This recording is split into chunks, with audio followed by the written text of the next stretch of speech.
2 साल का कोर्स किया गया। तो 2 साल में जहाँ 44 था तो हम लोग ने 48 किया, ताकि डबल टीचर होगा।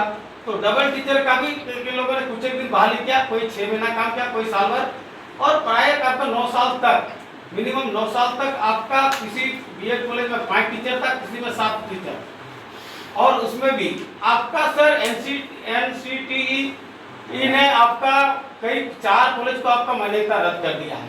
क्या आपको मान्यता को बहाल किया है? एनसीटीई ने आपको मान्यता दिया है?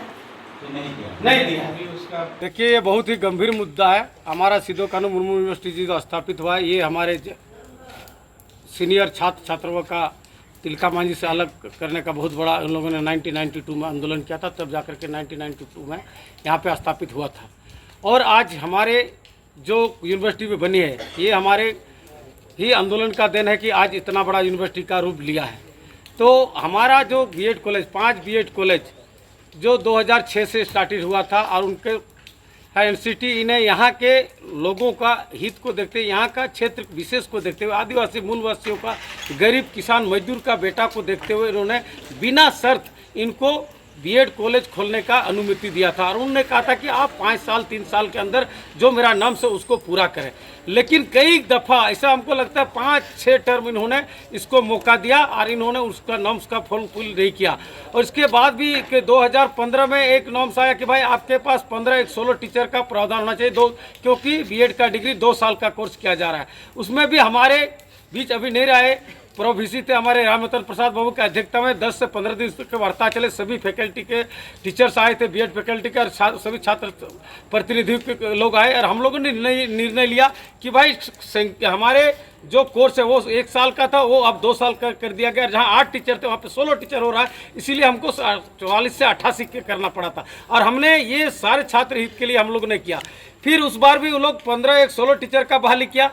इसके बाद उन्होंने फिर कई दफ़ा फी को बढ़ाने के लिए इन्होंने कदम उठाए। तो हर बार हमने कहा था कि भाई हमको जब तक हमारा फुलफिल नहीं होता, एनसीटी का नॉर्म्स जब तक फुलफिल नहीं होता, तब तक आप कोई भी फी नहीं बढ़ा सकते। उस बार भी क्या हुआ, 1 साल तक 6 महीना 1 साल तक कोई टीचर रहा।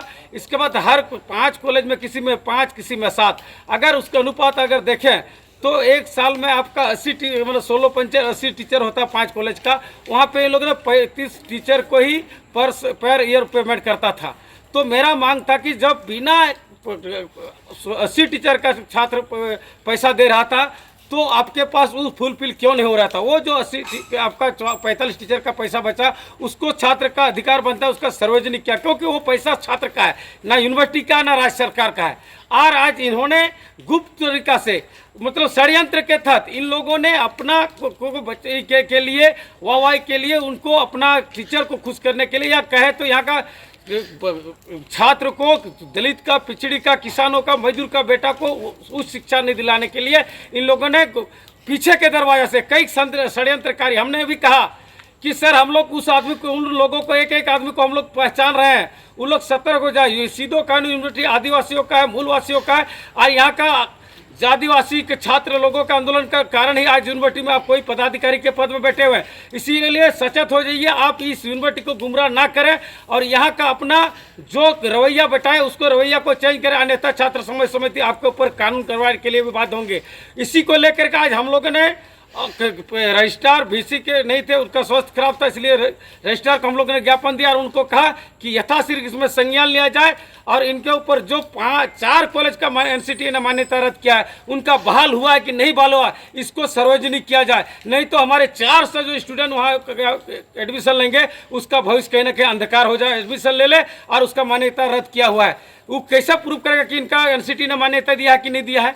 ये सब मांग। इसके साथ साथ हम लोग पीआईटी इंटरेस्ट का भी मांग किया है, क्योंकि झारखंड में जेट आपका 2008 में हुआ है, 8 के बाद आप जेट नहीं हुआ। ये लोग जेट और पेट वालों को ही ले रहा है, जेट और नेट वालों को ही ले रहा है। इसीलिए हम लोग ने कहा जब तक जेट नहीं होता है तब तक आप पेट के आधार पर ही लिया जाए, और जब तक आप पेट के आधार पर नहीं लेते तब तक आप ये जो आपका आवेदन लिया जा रहा है इसको स्थगित किया जाए, और इनका पीआईटी का भी आपका जो बढ़ोतरी का इनको भी स्थगित किया जाए। अन्यथा छात्र समन्वय समिति चरणबद्ध आंदोलन के लिए बाध्य होंगे, और इसका जिम्मेदारी आपका यूनिवर्सिटी प्रशासन होगा। ये छात्र समन्वय समिति का आह्वान है।